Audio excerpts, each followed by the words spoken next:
এটা এমন একটা খাবার যেটা আমার কাছে শীতকালে না, শুধু গরমকাল দুই সময়ই ভালো লাগে।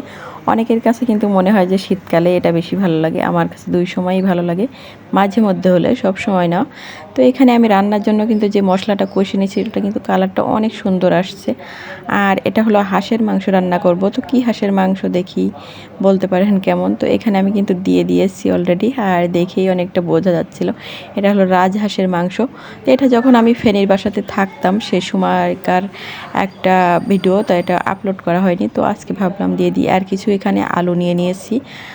হাঁসের মাংসতে আমার কাছে মনে হয় দুইটা একটা আলু দিলে বেশ ভালোই হয়, যেহেতু অনেকটা তেল ওঠে, আর আলু দেওয়ার কারণে কিন্তু তেলটা অনেকটা মনে হয় যেন কমই হয়ে গেছে এরকম মনে হয়, তার জন্য কিন্তু একটু আলু দিয়ে দিলে বেশ ভালো হয়।